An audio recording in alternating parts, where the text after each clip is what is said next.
Hey guys, it's Ted Bogert. Welcome back to the TED Show. I am so honored to have this gentleman on the show. This is Congressman Maxwell Frost, and he is here live with me. We're going to talk about all things congressional. We're going to learn about Congressman Frost. We're going to talk about issues. I've got some questions for him, learn his background, and I just want you all to get to know him. He's the first Gen Z, which is all over the news, first Gen Z congressman, elected congressman in our country. And it's just such an honor to have you on. Thank you. Thanks for having me on.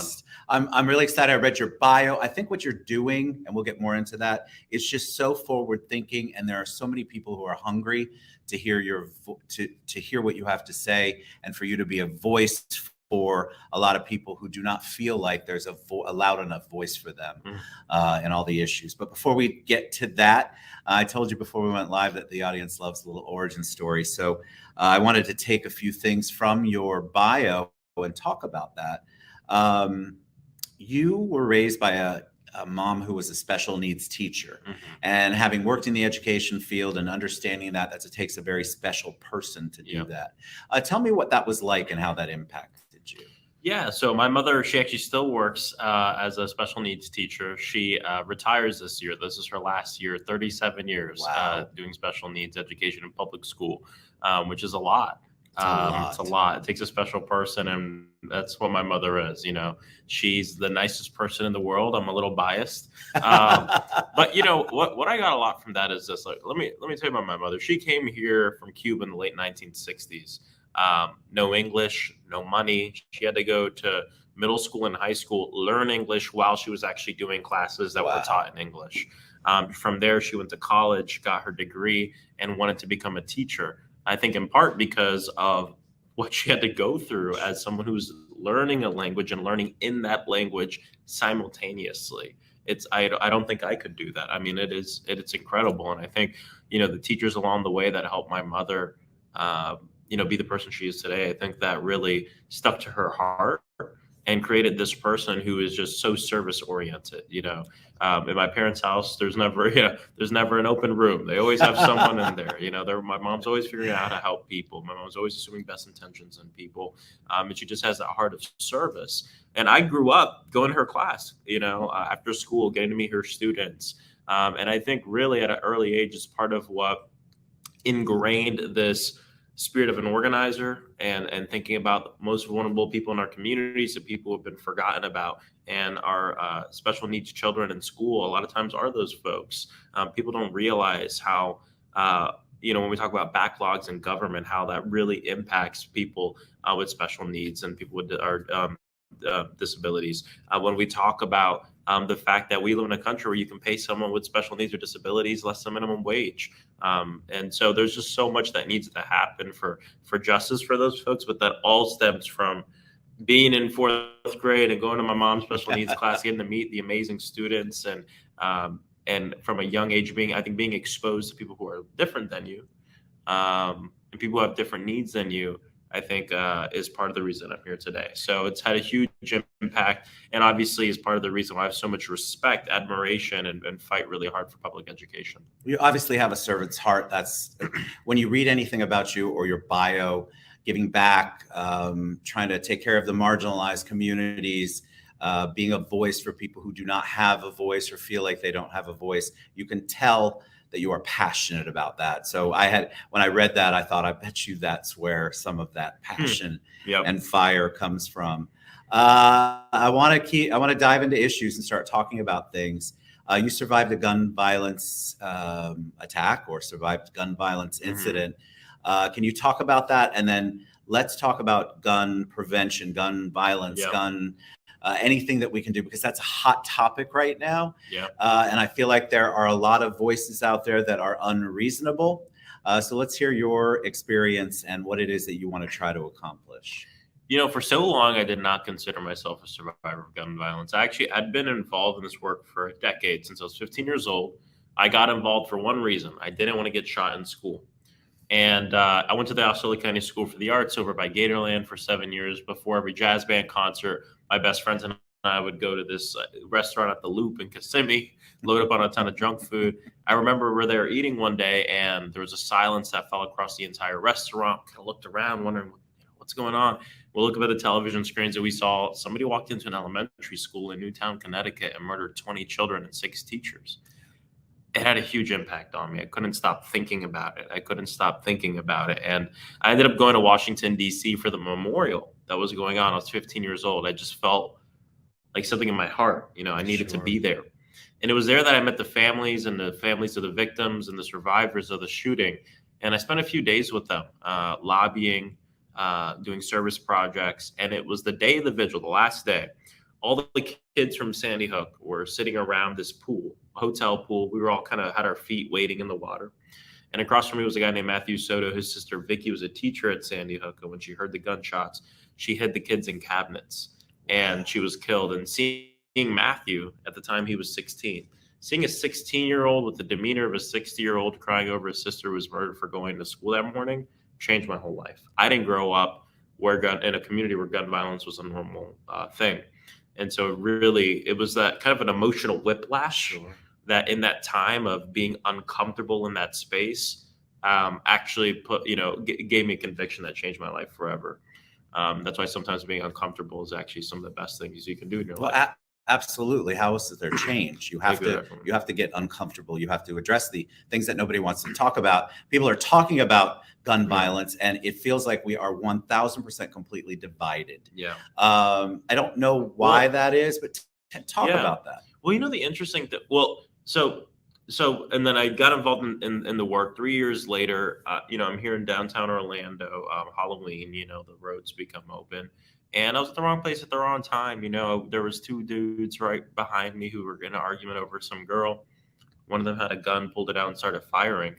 And we all, like literally hundreds of us on Orange, start running. And I remember my friend froze on the floor. We had to pick her up. And we got in the car and we're just kind of silent. And then we went to the next party. And then it wasn't until like 2 years later that I was in a roundtable with survivors. And, usually you think of survivor gun violence, you think of someone from a mass shooting, someone who's been shot, which, the word survivor, in fact, with a lot of people watching who you might be a survivor of gun violence and you don't realize it, or a lot of people who are. And to survive an instance of gun violence means to still be alive where you were in the vicinity of gun violence that could have taken your life. And so there are communities here in Orlando that are surviving gun violence on a daily basis. But I remember being in that roundtable and it came to a kid who was like, I've survived 3 instances of gun violence, all at parties where people got in an argument. And then I was like, wow, that's literally what happened to me at Halloween. I never considered myself someone who survived gun violence, but that is something that is an identity that many Americans hold who don't think they hold it. And it's important to realize that the degrees of separation between you and someone who's been killed or you in the instance of gun violence is usually 1 or none. And so it's important to keep that in mind. But on us being divided, I always like to talk about this because I don't think we're too divided on gun violence as a people. The numbers show that most Americans are for universal background checks, are for these common sense gun reform. But what happens is there's a difference between politics and policy. Agreed. And on the policy, we actually kind of agree. But when you enter the politics, I'm the gun grabbing liberal. And the other guy is the guy who wants everyone armed to the tooth. Correct. And that's not necessarily where most people are. I have never in my life advocated for going door to door and taking people's guns. But when I go on the news and then I check my email, I have good emails, but I'll have people saying like, you're not going to come to my door and take my gun. I dare you to come and try. I'm like, I never said that. Well, that's because there's so much fear put out there beforehand. Exactly. And so much commentary after you've said that, and they spin it. This is what people do in politics. They set up their own problem. Yes. And then they are the hero in defeating that problem. Correct. We see it happening right now in this state with our governor. We could talk about trans kids in sports. That's on my list, so let's talk about it. Well, might as well get to it, right? Like it's so wild that the governor of a state has chosen this to champion when it is. I don't quote me on these numbers. I had a colleague come up to me and talk to you, and she was saying she had looked at numbers in Florida that in schools registered in Florida over the past several years that there were 11 trans athletes part of sports teams. 11.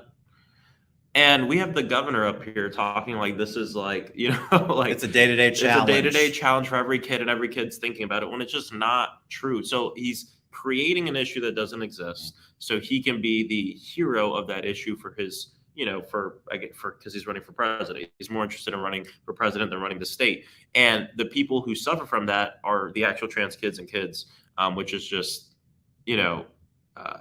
evil. The attack feels so isolated, and it just feels like it's a distraction, a deflection from what's really going on. And I think I feel like when people are so against trans, first of all, they don't even know what that means, but they've been told that it's evil and it's going to impact your kids. And I feel like because of all that fear mongering, it's very easy to create this sense of panic and, oh my God, I don't want my kid playing with a trans kid. And or bathroom or what, and what it is too, is he's capitalizing off of fear, and he's capitalizing off of apathy, because what happens is you have a lot of folks at home in this state right now who sit and they see what's going on in the news with trans sports and bathrooms and this and that, and they don't feel that it impacts them. Right. So they might not have an opinion either way, but I don't have a trans kid. I don't know a trans person. I don't have a friend I don't have even an LGBTQ plus friend. And so they just kind of move on with their life and they kind of dismiss it. And that's the problem. And that's why as organizers, and one of my jobs as an elected, but also as an organizer in all of our job, is to help educate people and tell the story of policy. As an organizer, I think our greatest asset, our greatest tool is our story.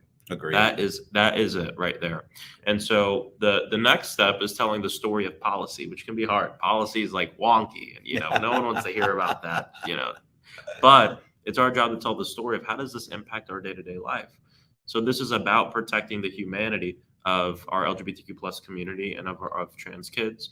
And it's also about drawing the connection to tell folks at home who do not believe this impacts them that, number one, our freedoms are connected. But if that doesn't move you, just know that as the governor focuses on criminalizing trans people and Black history and banning books and immigrants and et cetera, you know what he's not working on? Affordable housing. Insurance. How's your rent? Yeah. Insurance, wages, gun violence, all these things that we all care about. Right. And so that's really what it takes. It's going to take us connecting that story and putting it all together and talking to Floridians about it. And that's why we need our electeds to be vocal about it, and not just electeds, everybody. We need advocacy on the streets. We need grassroots advocacy on the LGBTQ plus side, with all of the changes there, and the impact started small, and we all knew that was going to expand. Now it's expanding to 12th grade. And I feel like the advocacy on the ground is not loud enough. I feel like we, and I'm talking about the people, not the people who are elected, but the people who are advocacy groups. There's a lot of apathy, or a lot of, well, it'll never get as bad as it was. And my comment to them is, well, we've allowed them to take this.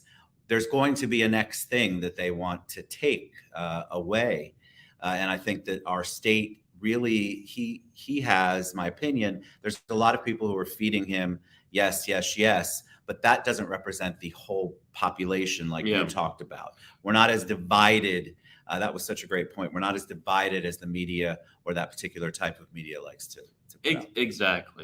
Exactly. And it's so true. You look at every number, and that's why there's just politics. I've been politricks, right? It's all tricks, politricks. It's a lot. A lot of times it's just muddying up what we really agree on. Yes. And not to say it's all kumbaya and everyone agrees on everything. No, that's not the point. The point is that I think there's a lot more room here for us to pass real legislation that's actually going to impact people in a positive way. But when politics come to play and the want for power and all this, and that's why we see this governor pushing. This is the worst Florida legislative session I've ever seen. And for many people who have been doing this a lot longer than me, they agree. And it's all based, every single part of it's based on the fact that this guy's running for president. That's the whole reason this is the worst legislative session. It just feels like there's so much hate in everything that's done. That's the part that it frustrates me as a much older voter. And I want to talk about voting in a minute.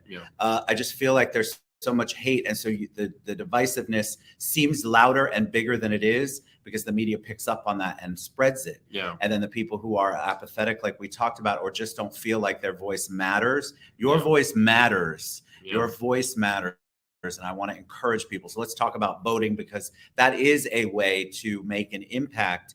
You were arrested at a rally, a voting rally. Let's talk about that incident, and then let's talk about what's going on in our state or even nationally on voting prohibition. Yeah, well, you know that your party is wrong when your plan to get more, or your plan to win is to limit who can vote, right? Like, you're doing something wrong when your policies are that bad. And so that's what we're seeing going on with the Republican Party leadership, is they are actively wanting to suppress the vote.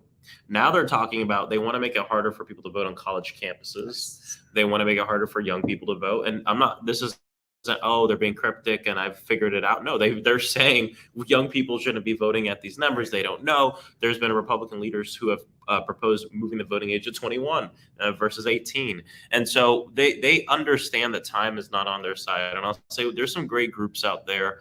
We have great advocacy groups here in Central Florida and in Florida, like Florida Rising or Equality Florida or Equal Ground, that are doing good work at elevating the consciousness of our community and bringing people together.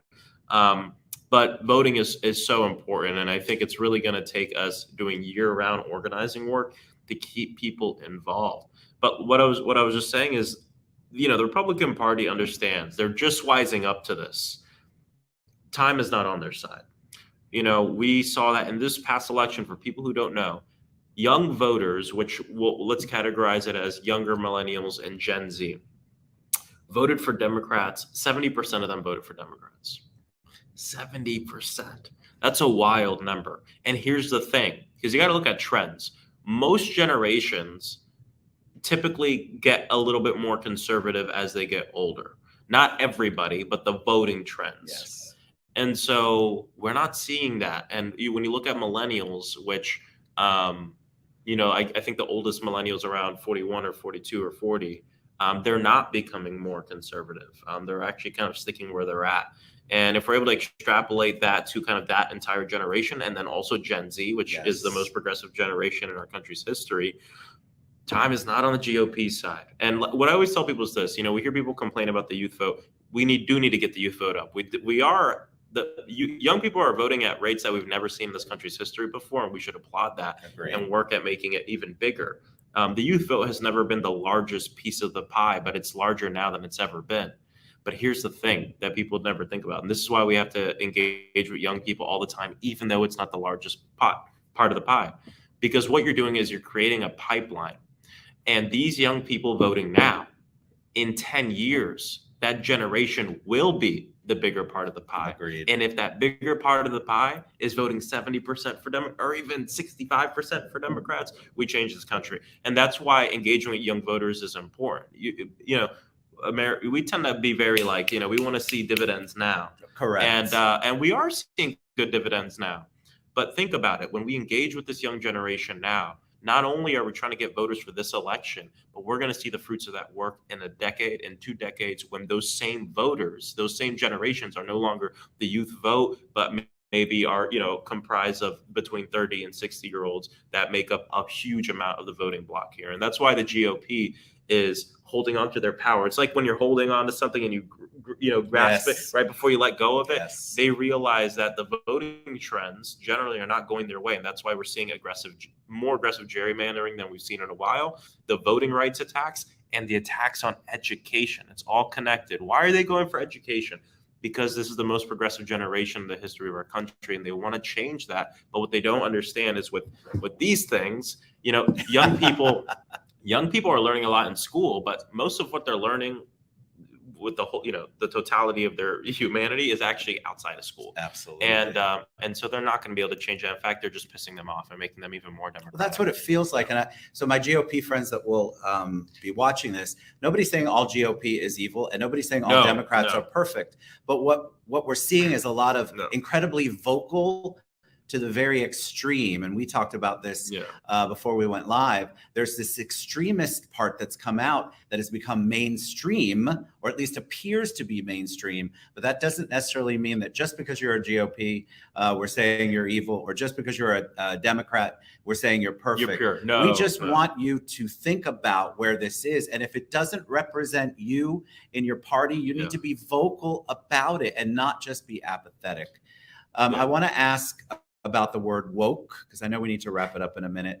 Why is there so much fear mongering around that word woke? I'm not 100% sure what it means. You know, I woke up this morning and but no, you know, this is back to kind of was talking, and I want to address that really quick for anyone watching who's Republican or is a conservative. This isn't about the ideology as it is about the politics of the party right now. Correct. And you know, the Republican Party, the leader of that party is Donald Trump. Ron DeSantis is that wing, and they want to focus not on, you know, traditional conservative issues of the economy and et cetera. They want to focus on banning books, trans kids, and et cetera. And I just don't think that's good for the country. And if you agree with that, be vocal and work to, you know, bring your party back to the you know, what it was. Agreed. Okay. So, and then the next thing, so on woke, and we were just talking about this, is on every issue, when you talk about, you know, progressive issues, they actually poll really well in this state. In fact, the greatest poll, which is the voting, you know, we see that the last 3 ballot initiatives, medical marijuana, voting rights of people with previous felonies, and a $15 minimum wage, all passed with over 60% of the vote in this state within the last 6 years. Just a month ago, polling came out that showed over 70% of Floridians do not like this new permitless carry law that was just passed. 70% of Floridians want adult use marijuana. The majority of Floridians are for, you know, progressive measures like rent stabilization and codifying Roe versus Wade and abortion, et cetera. So you have to ask yourself this question: if those same people in this state are for those progressive policies, why did they vote for DeSantis to the tune of over 20 points? And the reason is because, again, it's this difference between policy and politics. Correct. And unfortunately, there are people who want to separate those two things because that's where they thrive. And that's why we see with Ron DeSantis. That's why when you see him talk, he's not going to be talking about all these policies. That's why he signed that 6-week abortion ban in the dead of the night, you know, with no, you know, pomp and circumstance, because he understands that it's not a winning policy. And so he needs to make it about the politics. And to make it about the politics, you need to condense your entire agenda into a word or a phrase. So that way it's more cryptic and only your people really understand it, and not the majority of people understand it. That's where woke comes from. That's where Make America Great comes from. I mean, just think about that. I say Make America Great, and you think of an entire policy prescription. That's true. You think of a vibe, you think of a feeling, you think of a hat, you think of a this, you think of a that. And it's so smart marketing, but it's all boiled down into one phrase, and that's politics, and it's not policy. And that's what we see going on. That's why he's using this word woke. That's why he's talking about culture wars. That's why he's talking about all this, because if he sat down and talked about these bills, I mean, he wouldn't win an election again. Right. And so that's what we see going on. That's a great perspective. All right, last question, because I know we're running out of time. I think a lot of people view you as a hero in Congress, as a representative, as a voice. I've read things where people quote that and constituents say that. So when I say the word hero to you, who is the first person who comes to mind? Not to be cliche, but my parents. Good. You know, they adopted me, and that is, I think, heroic to adopt a child. But also, you know, for my mom being a hero in special needs, my father's a full-time musician here in town. I'm really the combination of their wants and loves and humanity. And they really are my heroes. It's beautiful. All right, Congressman Frost, thank you so much for taking time. We went through a lot in a few minutes, but it was beautiful. And I think I want to encourage you all. You all know what's going on. Be more vocal. Let your people, your elected officials know, get involved.